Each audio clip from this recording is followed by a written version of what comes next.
এই সেশনেও আমরা যেটা নিয়ে আলোচনা করব সেটা অবভিয়াসলি কিন্তু মার্কেট যে আপ ট্রেন্ডে চলছে, তো একভাবে আমাদের যে 6 মাস প্রায় টানা 6 মাস কিন্তু মার্কেট যে ডাউন যাচ্ছিল, সেই ডাউন ট্রেন্ড থেকে মার্কেট শেষমেশ যে আমাদের আপ ট্রেন্ডে এসেছে। তো 2-3 দিন ধরে মার্কেট কিন্তু আপ ট্রেন্ডে আছে। তো এখন বিষয়টা হচ্ছে এই যে ডাউন ট্রেন্ড থেকে মার্কেট আপ ট্রেন্ডে এসছে, এই ট্রেন্ডটা কি সাস্টেইন করতে পারবে? তো এই বিষয়টা নিয়ে কিন্তু আমরা আলোচনা করবো। ভেরি ইম্পর্ট্যান্ট কিন্তু আমাদের এই লেকচারটা হতে চলেছে। সবাইকে বলবো একদম শেষ পর্যন্ত কিন্তু প্রত্যেকটা পয়েন্ট ভেরি ইম্পর্ট্যান্ট, এবং কি কি কারণে মার্কেট সাস্টেইন করতে পারে এবং কি কি চ্যালেঞ্জেসের মুখোমুখি কিন্তু আমাদের ইন্ডিয়ান স্টক মার্কেট হতে চলেছে বা হতে পারে, সেই পয়েন্টগুলো নিয়ে আমরা আলোচনা করব। Very important. তো চলো, তো ফার্স্ট কি বলছে দেখো। ফার্স্ট আমাদের কোয়েশ্চেন হচ্ছে যে এই যে রিলিফ একটা র্যালি চলছে, তো এই রিলিফ র্যালিটা কি পাওয়ার করতে পারবে আমাদের যে মার্কেট, এই যে আপ ট্রেন্ডটাকে, এটাকে কি পাওয়ার দিতে পারবে, শক্তি দিতে পারবে? ক্লিয়ার? এবার বিষয়টা হচ্ছে যে আমাদের যে 23,000 মানে হচ্ছে 23,000-এর যে লেভেল, সেই লেভেলটাকে ব্রেক করতে পারবে, এবং কোন কোন বিষয়গুলো আছে যে বিষয়গুলো কিন্তু এই ট্রেন্ডটাকে ট্রিগার করতে পারে, ঠিক আছে, একটা শক্তি দিতে পারে, সেই বিষয়গুলো আমরা দেখবো। দেখো ফার্স্ট পয়েন্টে আমরা যেটা বলতে পারি, দেখো, তো বুঝতে পারছো, তো ইন্ডিয়ান মার্কেট মানেই হচ্ছে আমাদের এফআইআই এর ওপরে কিন্তু অনেক কিছু ডিপেন্ড করে। এফআইআই মানে ফরেন ইনস্টিটিউশনাল ইনভেস্টর্স, তারা কিন্তু বিরাট পরিমাণ একটা অ্যামাউন্ট আমাদের মার্কেটে ইনভেস্ট করে থাকে, তো তাদের ওপরে অনেকটা আমরা ডিপেন্ড করব।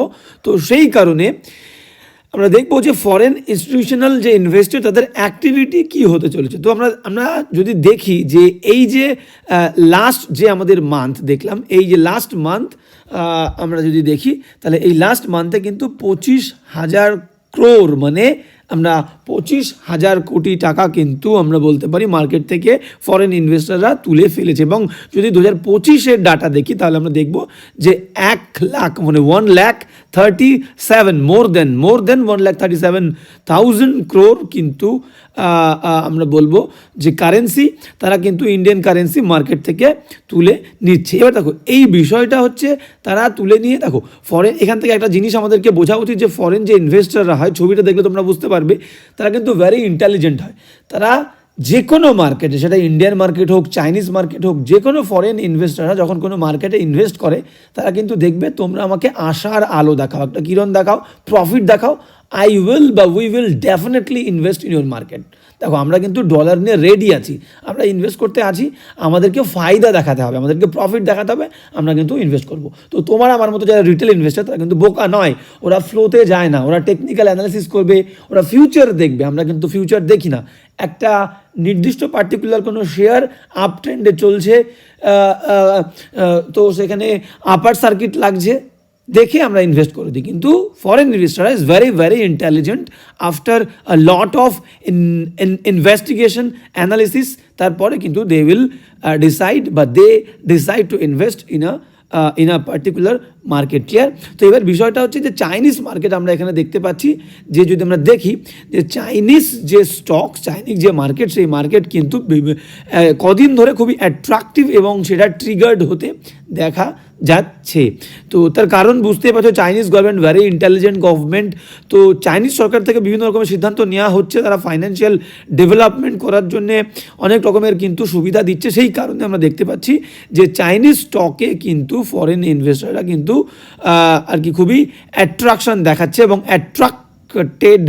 তারা কিন্তু হচ্ছে। ক্লিয়ার? এবার বিষয়টা হচ্ছে আমরা বলতে পারি যে এই যে 1 ইয়ারের মধ্যে চাইনিজ মার্কেটে আমরা রিটার্ন দেখতে পাচ্ছি কত, 23.48%, এবং যেখানে আমরা দেখছি যে আমাদের নিফটি কিন্তু -5% কিন্তু একটা রিটার্ন দিয়েছে। ক্লিয়ার? তো এই যে 1 ইয়ারের কথা যদি আমরা ধরি, লাস্ট 1 ইয়ার, সেই দিক থেকে এবার বিষয়টা হচ্ছে এখানে একটা জিনিস বোঝার আছে। তো এখানে কিন্তু ঘাবড়ালে চলবে না, যে 1 বছরের মধ্যে চাইনিজ মার্কেট আমাদেরকে 23.48% রিটার্ন দিয়েছে, এবং আমাদের ইন্ডিয়ান ইকুইটি, ক্লিয়ার, আমাদের যে নিফটি, তো নিফটি 50 আমাদের কিন্তু -5% রিটার্ন দিয়েছে। তার কারণ হচ্ছে, বুঝতে পারছো, অনেকগুলো কারণ আছে, আমরা একে আলোচনা করব। এবার বিষয়টা যেটা, সেটা হচ্ছে দেখি যে চাইনিজ মার্কেট যে আপ ট্রেন্ডে চলছে, ভালো রিটার্ন দিয়েছে, খুশি হওয়ার কিচ্ছু নেই।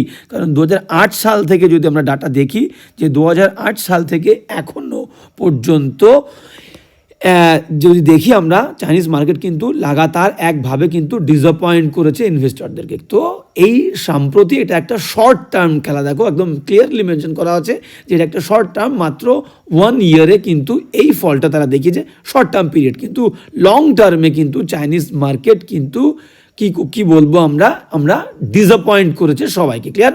তো এবার বিষয়টা নেক্সট পয়েন্ট যেটা, তো নেক্সট পয়েন্ট আমরা আলোচনা করবো যে ডলার ইন্ডেক্স। দেখো যখনই আমরা দেখব আমাদের ইন্ডিয়ান স্টক মার্কেট ভালো ফল করছে, ভালো রেজাল্ট দেখাচ্ছে, ক্লিয়ার, এটা মনে করবে কিসের ওপরে ডিপেন্ড করে, এটা একটা মেজর ফ্যাক্টর। যখনই দেখবো আমরা যে ডলার ইন্ডেক্স এটা যত খারাপ হবে, যত ডিক্লাইন করবে, ঠিক আছে, তো আমরা দেখতে পারি যে রিসেন্টলি 104, ক্লিয়ার। তো এই ডলার ইন্ডেক্স যত ডিক্লাইন করবে তত কিন্তু আমাদের ইন্ডিয়ান মার্কেটের জন্য যে ইমার্জিং মার্কেট লাইক ইন্ডিয়া, বুঝতে পেরেছো, তো উন্নয়নশীল মার্কেটের জন্য কিন্তু ডলার ইন্ডেক্স যত ডিক্লাইন করবে তত কিন্তু আমাদের ইমার্জিং মার্কেট, বিশেষ করে আমাদের ইন্ডিয়ান মার্কেটের পক্ষে কিন্তু অনেক আর কি বলবো ফায়দা হবে। ক্লিয়ার? তার কারণ কি? তার কারণ যে ফরেন ইনভেস্টররা কিন্তু বেশি করে তাদের কারেন্সি বা ডলার কিন্তু ইনফ্লো দেখা যাবে আমাদের ইন্ডিয়ান মার্কেটে, মানে তারা ইনভেস্ট করবে, মোদ্দা কথা আমাদের ইন্ডিয়ান মার্কেটে বেশি করে। ক্লিয়ার? এইবার নেক্সট পয়েন্ট যদি আমরা আলোচনা করি, তো সেই দিক থেকে দেখতে গেলে কিন্তু এটা একটা পজিটিভ পয়েন্ট যে আমাদের এই মার্কেটের ক্ষেত্রে এই আপ ট্রেন্ডটা চলার ক্ষেত্রে। ক্লিয়ার? তো যেহেতু ডলার ইন্ডেক্সের ডিক্লাইন আমরা দেখতে পাচ্ছি ইতিমধ্যে। এবার নেক্সট পয়েন্ট যদি আমরা আলোচনা করি যে বন্ড ইয়েল্ডস, দেখো বিশেষ করে কিন্তু ইউএসের বন্ড ইয়েল্ডস বলতে আমরা কি বুঝি, ইউএসের যে বন্ড থাকে, বিভিন্ন বন্ড থাকে, তো সেই বিভিন্ন বন্ড তো যারা ইনভেস্টাররা তারা কিন্তু কি করে, তারা কিন্তু সেই বন্ডে ইনভেস্ট করে এবং সেই ইনভেস্ট করার পরে সেই বন্ড থেকে তারা কিন্তু একটা ভালো অঙ্কের একটা ইন্টারেস্ট পায়। এবং যখনই আমরা দেখব যে বন্ড ইয়েল্ডসে একটা ড্রপ দেখা যাচ্ছে, তো ইতিমধ্যে আমরা দেখতে পেয়েছি 4.2% কিন্তু একটা ড্রপ দেখা দিয়েছে।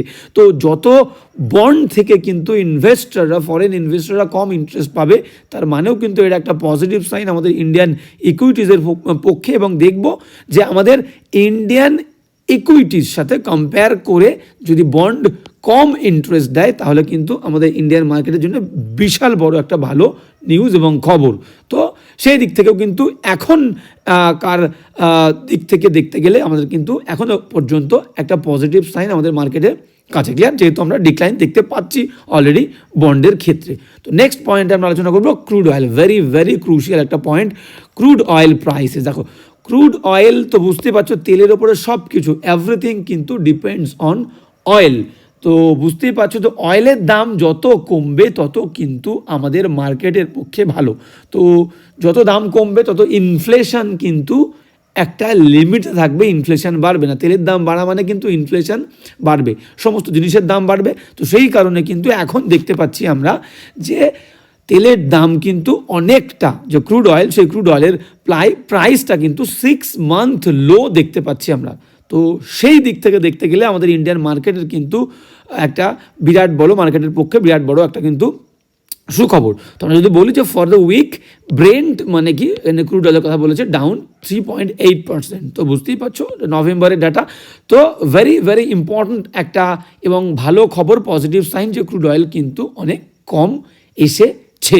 ক্লিয়ার? এবার নেক্সট পয়েন্টে যদি আমরা আলোচনা করি, কি বলছে দেখো, বলছে macro data release and tariff concern. তো বুঝতেই পারছো যে এই ব্যক্তিটা আসার পরে, এই যে বাবুটা আমাদের এসছেন, তো এই বাবু কিন্তু এসে একটা বিরাট বড় হালচাল মার্কেটে আর কি শুরু করে দিয়েছে। তো একটা ট্রেড ওয়ার কিন্তু শুরু করেছে এবং এখানে আমাদেরকে দেখতে হবে যে বিষয়টা, যে ট্যারিফ নিয়ে কিন্তু আমাদের যে ট্রাম্প বাবু আছে তিনি কি বলতে চাইছেন। সবসময় সেই বিষয়টা আমাদের কিন্তু খুবই কনসার্নিং একটা বিষয়, সেই বিষয়টা আমাদেরকে খেয়াল রাখতে হবে। এবং যেটা দেখবো সেটা হচ্ছে ইউএসের যে ইনফ্লেশন ডাটা, তার দিকে আমাদেরকে নজর রাখতে হবে। এর পাশাপাশি আমাদের ইন্ডিয়ায় যে দুটো ডাটা আমাদেরকে দেখতে হবে সেটা হচ্ছে সিপিআই ডাটা এবং আইআইপি বলতে আমরা দেখব হচ্ছে ইন্ডেক্স অফ ইন্ডাস্ট্রিয়াল প্রোডাকশন, মানে আমাদের এই যে ইয়ার্সে, এই যে গত ইয়ার্সে বা যে কারেন্ট ইয়ারে আমাদের যে ইন্ডাস্ট্রিয়াল প্রোডাকশন, সেই প্রোডাকশনটা কত পরিমাণে হয়েছে, এবং কনজিউমার প্রাইস ইন্ডেক্স সিপিআই, কনজিউমাররা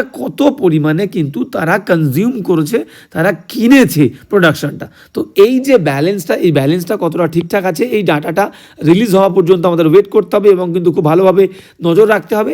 তো এটা ভালো মানেই কিন্তু আমাদের মার্কেটের পক্ষে খুব ভালো, বুঝতে পারছো? তো প্রোডাকশান অনুযায়ী যদি কনজিউমটা ঠিকঠাক থাকে, তার মানে কিন্তু সেটা আমাদের আমাদের ইন্ডিয়ান মার্কেটের পক্ষে ভেরি একটা পজিটিভ সাইন, তার দিকে আমাদেরকে নজর রাখতে হবে। এবং তার পাশাপাশি ইউএস যে ইনফ্লেশন ডাটা, এই যে বাবু খুব বাড়াবাড়ি করছে, ট্রেড ওয়ার শুরু করে দিয়েছে, আর ট্যারিফ নিয়ে বিশাল বাড়াবাড়ি করছে, তো এর ফলে কী হবে দেখো, এর ফলে ইউএসের যে মার্কেট তাতেও কিন্তু একটা বিরাট বড় প্রভাব পড়বে। কারণ যতই ইউএসএতে ইম্পোর্টেড ম্যাটেরিয়ালসের পরে যত ট্যারিফ লাগানো হবে, তত কিন্তু ইউএসএর জিনিসপত্রের উপরে দাম বাড়বে। দাম বাড়া মানেই কিন্তু ইউএসএতে ইনফ্লেশনের একটা ভয় দেখা যাবে। ক্লিয়ার? তো সেই ইনফ্লেশন ডাটার উপরেও কিন্তু আমাদের নজর রাখতে হবে। তো ইনফ্লেশন কিন্তু খারাপ আসা মানে ইউএসএর আমাদের মার্কেটের পক্ষেও কিন্তু বিরাট বড় একটা বাজে নিউজ, বুঝতেই পারছো? সেই কারণে কিন্তু একটা দমে যাওয়ার সম্ভাবনা আছে, ট্যারিফ নিয়ে বাড়াবাড়ি কমানোর কিন্তু সম্ভাবনা একটা থাকছে। ক্লিয়ার? যেহেতু যে ইনফ্লেশন কিন্তু শুরু হতে পারে। এবং এখান থেকে বলে রাখি যে এই ইউএসএ ট্যারিফ নিয়ে কিন্তু ইউএস মার্কেট কিন্তু ট্রাম্পের এই আর কি সিদ্ধান্তের কারণেও কিন্তু অনেকটা আমি বলবো যে নেগেটিভ সাইন দেখাচ্ছে। কিন্তু শেষ দিনের মার্কেট কিন্তু ইউএসের আমরা বলতে পারি খুব ভালো গেছে। তার কারণ কি? তার কারণ তিনি কিন্তু এই ট্যারিফ নিয়ে কিন্তু সাসপেন্ড করেছে, ঠিক আছে, ফর 1 মান্থ জন্যে, আপাততর জন্য কারেন্টলি কিন্তু ট্যারিফ যে কানাডা এবং মেক্সিকোর ওপরে যে ট্যারিফ তিনি লাগাবেন বলেছিলেন, সেটা কিন্তু সাসপেন্ড করেছেন। সেই কারণে ইউএস মার্কেট কিন্তু একটা ভালো ফল দেখিয়েছে। এবার নেক্সট আমরা বলতে পারি যে নেক্সট যে পয়েন্টটা আমাদের, সেটা হচ্ছে টেকনিক্যাল ইন্ডিকেটার্স। তো এটা কিন্তু ভেরি ইম্পর্টেন্ট পয়েন্ট। কারণ কি, আমাদের টেকনিক্যাল ইন্ডিকেটার বা টেকনিক্যাল অ্যানালিসিস কিন্তু করাটা আমাদের ক্ষেত্রে বিশাল জরুরি, ভেরি একটা ইম্পর্টেন্ট পয়েন্ট। তার কারণ কি, টেকনিক্যাল অ্যানালিসিস কি বলছে এটা দেখতে হবে। দেখো মানে কি, আমাদের যে মার্কেটের যে সাপোর্ট লেভেল কি বলছে, কোন জায়গায় একটা স্ট্রং সাপোর্ট আমরা দেখতে পাচ্ছি, এটা কিন্তু একটা বিরাট বড় একটা বিষয়। দেখো এখন যদি আমরা দেখতে চাই যে 22,670 থেকে 22,700, এটা কিন্তু একটা ভেরি ইম্পর্টেন্ট হার্ডল, একটা বড় বাধা আমাদের ইন্ডেক্সের জন্যে, সেটা বলতে পারি আমরা। ক্লিয়ার? এবার বিষয়টা হচ্ছে এখানে যেটা বলছে, যদি মার্কেট সম্ভাবনা আর কি এক্সপেক্ট করা হচ্ছে, যদি 2227 বা 22,700 এই যে লেভেলটা এখানে যদি সাস্টেন করে যায়, তাহলে আশা করা যাচ্ছে যে 23,000-এর লেভেল কিন্তু এটা ক্রস করে যাবে। এই যে র্যালিটা দেখতে পাচ্ছি আমরা, ঠিক আছে, তো এই যে আপ ট্রেন্ড চলছে, সেটা কিন্তু ক্রস করে যাবে এই যে 23,000-এর লেভেল কেউ, বুঝতে পারছি, যদি এখানে সাস্টেন করে 22,700 সাস্টেন করে, ঠিক আছে। তো এটা হচ্ছে বিষয়। এইবার নেক্সট পয়েন্টে যদি আমরা যাই, তো আমরা দেখব একজন এক্সপার্ট এই বিষয়ে আমাদের কি বলছে। তো আমরা যদি দেখি আনন্দ জেমস, তো আনন্দ জেমস যিনি হচ্ছেন আমরা বলতে পারি একজন ফাইন্যান্সিয়াল সার্ভিসের একটা জিও মোস্ট প্রবাবলি জিওইস্ট ফাইন্যান্সিয়াল সার্ভিসের আমরা বলতে পারি চিফ মার্কেট স্ট্র্যাটেজিস্ট। তো তিনি তার মতে অ্যাকর্ডিং টু হিম আমরা বলতে পারি, তিনি বলেছেন যে Nifty headed for W shaped reversal. মানে ডাব্লু শেপড রিভার্সাল বলতে অ্যাকচুয়ালি উনি কী বলতে চেয়েছেন, দেখো ডাব্লু লিখতে গেলে আমাদের প্রথমে নিচে নামে, মানে মার্কেট নিচে নেমেছে, এবার আবার ওপরে যাবে, ঠিক আছে, আপ ট্রেন্ড, আবার ডাউন ট্রেন্ড, আবার কি হবে, মার্কেটটা কিন্তু আবার কি হবে, আবার মার্কেটটা আপ ট্রেন্ডে যাবে। তো এইভাবে বলতে চেয়েছেন। এবং উনি যেটা আর কি ক্লিয়ারলি বলতে চেয়েছে, যদি মার্কেট অবশ্যই ওনার কথা অনুযায়ী যদি আমরা যাই যে 23,000-এর লেভেল ছোবে, কিন্তু 23,000-এর লেভেল ছোঁয়ার আগে বা 23,000-এর লেভেল ছোঁয়ার একটু পরে, দেখো বিফোর রিচিং 23,000 বা আফটার হিটিং 23,000, শর্টলি আফটার। তো এরপরে উনি কী বলেছেন, একটা বিরাট বড় ফল আসবে, আবার সেই ফলটাতে কিন্তু 22,000 ক্রস করে নিচের দিকে নামবে, ক্লিয়ার, ব্রেক করবে, 22,000-এর লেভেল ব্রেক করবে। তো ওনার কথা অনুযায়ী 23,000 ছোবে। তো 23,000 ছোঁয়ার আগে বা 23,000 ছোঁয়ার একটু পরেই কিন্তু আবার মার্কেট ফল করবে, 22,000-এর লেভেল ছোবে, ক্লিয়ার। তো তারপরে আবার সাস্টেনেবল একটা আপ ট্রেন্ড কিন্তু শুরু হবে। তো ওনার কথা মতো, তো যেহেতু একটা এক্সপার্ট, আমরা কিন্তু পুরোপুরি আমরা ওনাকে এড়িয়ে যেতে পারি না, তবুও আমাদেরকে দেখতে হবে। এরকম অনেক অ্যানালিসিস কিন্তু আমাদের ব্রেক হতে দেখা গেছে বা ভুল প্রমাণিত হতে দেখা গেছে, তবুও আমরা কিন্তু হালকাভাবে নেব না। এবার বিষয়টা হচ্ছে আমাদের যে আলোচনার বিষয়, আমি তোমাদেরকে প্রত্যেক দিন যেমনটা বলি, আজকেও সেই একই কথা বলবো যে দেখো বিষয়টা হচ্ছে তোমাকে কিন্তু লার্নিং করতে হবে, ইউ হ্যাভ টু লার্ন। দেখো লার্নিংয়ের এই এলটা হচ্ছে রেড কালার। তো রেড কালারের এলটা যদি আমরা বাদ দিই তাহলে থাকছে হচ্ছে আর্নিং। তাহলে the more you learn the more you earn, কথাটা সবসময় মাথায় রাখবে, ঠিক আছে? যত তুমি কিন্তু লার্ন করবে, শিখবে, তত কিন্তু তুমি আর্ন করবে, তত উপার্জন করবে। তো লার্নিং কিন্তু তোমাকে করতে হবে, শিখতে হবে, মার্কেট দেখতে হবে, বুঝতে হবে, ফ্লো কী বলছে সেদিকে না গিয়ে তোমাকে ফিউচার ওরিয়েন্টেড বিজনেস দেখতে হবে।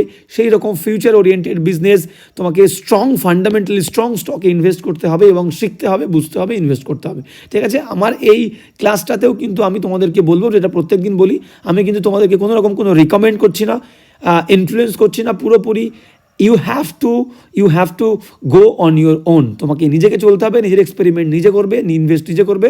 আমি কিন্তু কোনো ইনভেস্ট করতেও বলবো না এবং হোল্ড করতেও বলবো না এবং কিন্তু সেলও করতে বলবো না, কোনো কিছু, ক্লিয়ার? তো পুরোপুরি তোমরা নিজেদের সিদ্ধান্তে চলবে এবং যেটা বলার রেজাল্ট কী হবে, তাহলে দেখো, যত লার্ন করবে তত আর্ন করবে এবং রেজাল্ট হিসেবে রেজাল্টটা কিন্তু ভালো হবে। মানে যত শিখবে তত কিন্তু ইনকাম করবে এবং রেজাল্টটা আলটিমেটলি বুঝতে পারছো ভালো হবেই হবে। তো এই হচ্ছে আজকের লেকচারটা, ভেরি ইম্পর্টেন্ট কিন্তু লেকচারটা ছিল। যদি তোমাদের মনে হয় যে এই লেকচার থেকে বিন্দুমাত্র ভ্যালু তোমরা পাচ্ছ, আমি তোমাদেরকে বলছি প্রত্যেক দিন রেগুলার আপডেট এবং আমরা আরও ডিটেলে কিন্তু ভেতরে যাব। আমার যে এক্সপিরিয়েন্স তোমাদের সঙ্গে আমি শেয়ার করব, যে ইনফরমেশান রেগুলার আপডেট তোমাদের সামনে সবার আগে আমি দেওয়ার চেষ্টা করব। তো তোমাদের যদি ভ্যালু পেয়ে থাকো, আমি বলবো অবশ্যই চ্যানেলটা শেয়ার করে রাখো এবং সাবস্ক্রাইব অবশ্যই করবে এবং ভালো লাগলে কিন্তু অবশ্যই কমেন্ট করে জানাবে। আজকে এখানেই দেখা হচ্ছে নেক্সট ক্লাসে।